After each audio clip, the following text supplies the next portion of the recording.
Right, so Keir Starmer has decided to hike defence spending to 2.5% of GDP by 2027 at the expense of international foreign aid, which is being cut from 0.5% to 0.3%. And as much as many of us, especially on the left, but not uniquely so, have heavily criticised Labour's refusal to spend on real things that matter in this country, the services we all rely on continuing to crumble as they are, and we've seen him sending billions to Ukraine as well at the same time, and then billions more, it's had a lot of people questioning his priorities. But to axe a large proportion of a relatively small aid budget anyway, in order to spend more on defence, to spend more on bombs and bullets, to see the shares of the likes of BAE Systems soar in anticipation of even greater profits, is particularly sick. Where the knuckle draggers of our society will care not one iota about this, I am sure, where the right-wing media might cheer such a move. This is bombs and bullets being paid for at the expense of not the poorest and most vulnerable people in this country, but some of the poorest and most vulnerable people on earth. Where Starmer acts like the UK is some global arbiter in matters of war, he clearly couldn't care less about fighting poverty, and that fight must be sacrificed so he can keep playing soldier and dressing up in fatigues and acting all tough.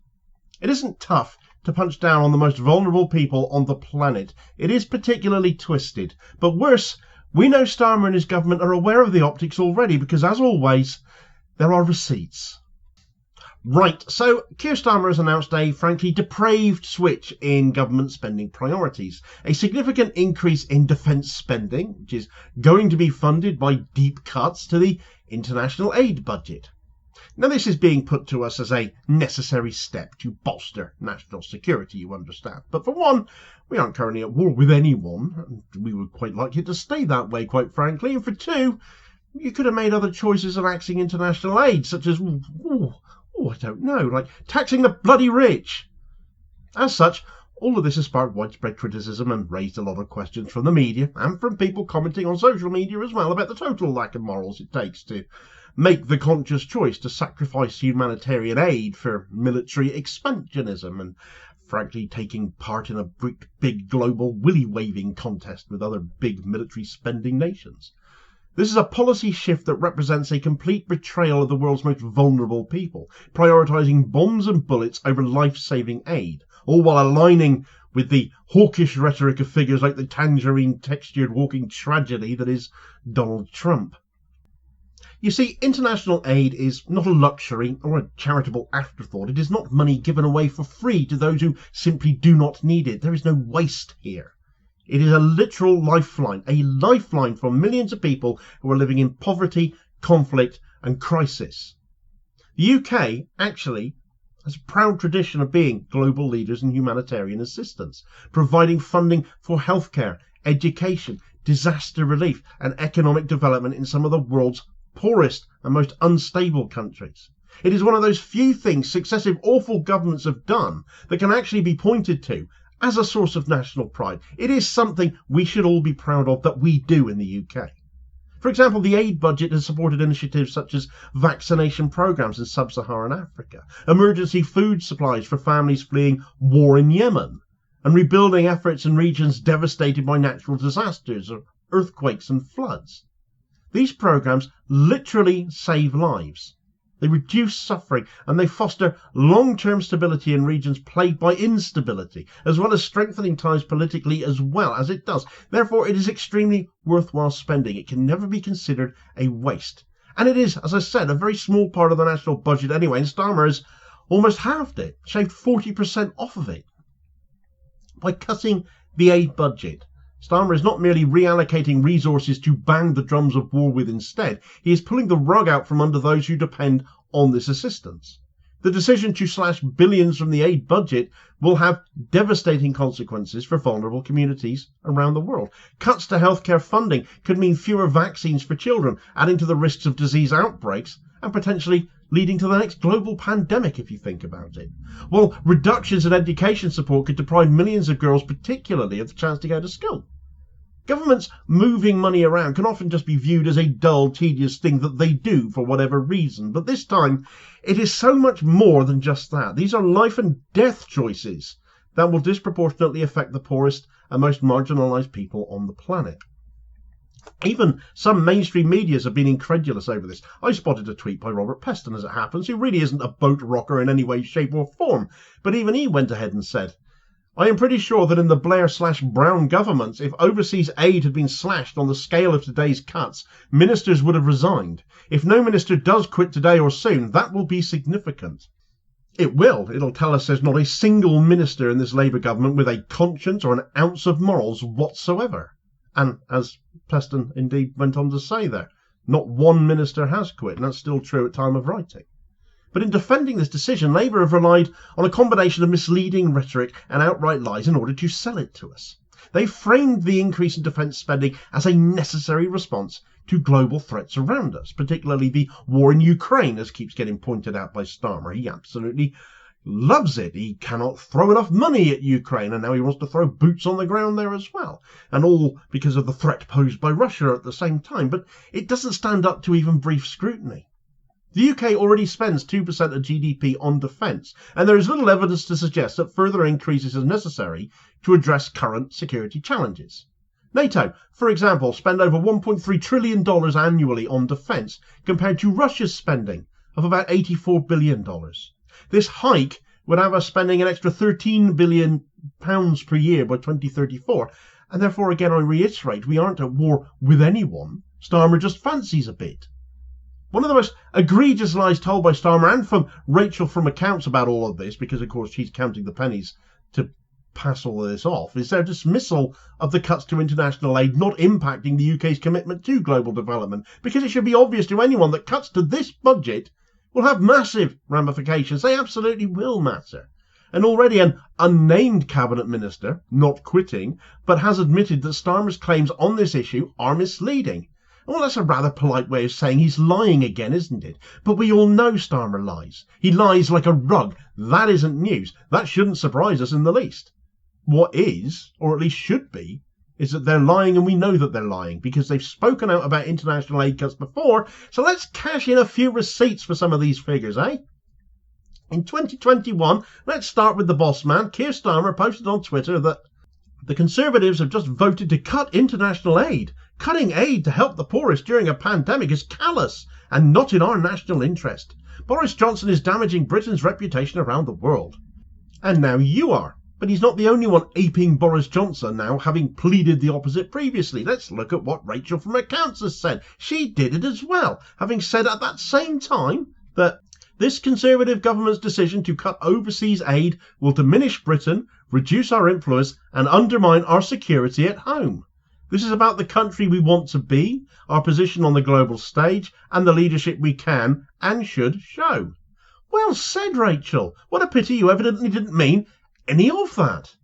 David Lammy is another who ought to be regretting previous remarks here too, having said, the international community is aghast that at a time of unprecedented global crisis, the UK is the only member of the G7 to cut overseas aid, hugely damaging to our reputation as a global trusted ally.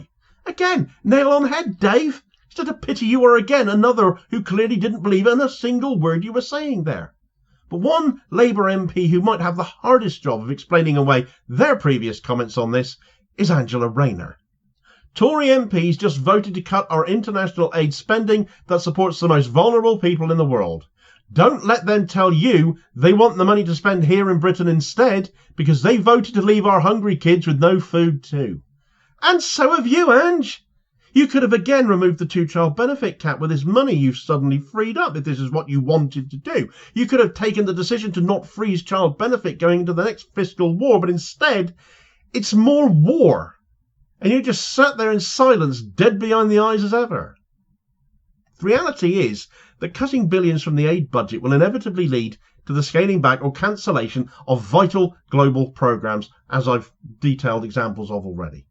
This dishonesty from Starmer and co undermines public trust at a time that is already virtually at rock bottom where this lot are concerned, and reveals the extent to which Starmer is willing to lie to our faces to do as he pleases. And another troubling aspect of this is the timing and the context. The announcement comes ahead of an upcoming meeting with Donald Trump, who has long been a vocal critic of international aid. Good God forbid you give money away for nothing. If he's not getting something, or somebody's not making a profit out of something, then it's wrong. Because of course he is. He'd probably slap tariffs on all of this if he could, as well as being a proponent of increased military spending, as we know he is. He's been making those demands of all NATO countries. He's been talking a lot of nonsense about how much the US ends up coughing up as opposed to anyone else. And he's been demanding other countries pay more as a result. And this looks to all intents and purposes like Keir Starmer jumping just as Donald Trump has told him to. Team Keith has been working to align UK policy with Trump's aggressive stance on defence and foreign policy since he came back into the presidency. And at a time when he looks even more unstable than he did last time he was president, more and more people are looking at this and thinking Europe looks more attractive by the day as a better economic prospect than the US does.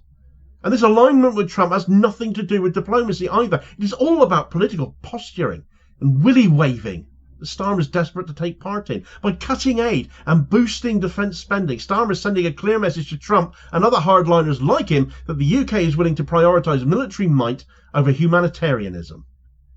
Starmer seeks to be as amoral as Trump. He is as amoral as Trump, in essence, on this subject, and that is extremely disturbing. Trump has repeatedly called for cuts to foreign aid, described it as a waste of money, as I've said, and has pushed NATO allies to increase their defence spending. So by acquiescing to these demands, Starmer is not only undermining the UK's moral leadership on the global stage, but he is aligning himself with a worldview that prioritises power and dominance and capitalism over cooperation and compassion, with his subservience to Trump's world outlook. This is a far cry from the values of fairness, equality and international solidarity that Starmer once claimed to be a champion of, and a hell of a long way from any semblance of a human rights former representative and defender of, and having a career in standing up for those. The most alarming aspect of Starmer's defence spending hike, though, is the possibility that this could pave the way for greater UK involvement in the conflict in Ukraine. Fears growing that this move is a precursor to sending UK troops into Ukraine. And while Starmer has not yet confirmed any such plans, it keeps getting mooted, keeps getting hinted at. The combination of increased military spending and all the hawkish rhetoric that he comes out with to make him look tough, or thinks he makes him look tough, is causing a lot of concern for a lot of people here in the UK. The introduction of UK troops will be virtually guaranteed to just make matters worse, to increase tensions and increase the risk of that broader confrontation with Russia that we could not stand up to. In addition to that, it raises questions about the UK's role in the conflict and whether this decision is driven by genuine security concerns or if it has more to do with Starmer's prancing and preening on the global stage. I think you've got the idea of what I think already, where he loves to be most of all, of course, hobnobbing around with other world leaders, stroking his ego. Either way, the potential consequences for the UK are pretty dire here, and the fact that Starmer is willing to entertain such a possibility to suit his own vanity is a cause for serious concern. Starmer's decision to cut international aid in order to fund increased defence spending is a betrayal of the world's most vulnerable people. It is a choice to prioritise military power over humanitarian need, to value bombs and bullets over vaccines and schools. This decision will have real and devastating consequences for millions of people who rely on international aid to survive. It will mean fewer resources for healthcare, education and disaster relief, and it will undermine the UK's reputation as a global leader in humanitarian assistance, as it has been for quite a long time. And also Starmer can apparently look big and clever, where you look small and pathetic to me. The opposite is true, and he should be rightfully panned for it. A weak leader who feels the need to do this to show strength shouldn't be within a million miles of power. Meanwhile, whilst we're considering maybe causing problems for ourselves militarily versus Russia, we're already doing it in Gaza, as we're apparently still conducting spy flights over the Gaza Strip, despite there being a ceasefire, and we're the only ones doing it when hostages are being released. All against the spirit, at least, of a ceasefire, that our actions at worst could actually be contributing to the ceasefire collapsing. So get all the details of that story in this video recommendation here as your suggested next watch. Please do also hit like, share and subscribe before you do so, though, so as to ensure you don't miss out on all new daily content, as well as supporting the channel at the same time, which is very much appreciated. And I will hopefully catch you on the next vid. Cheers, folks.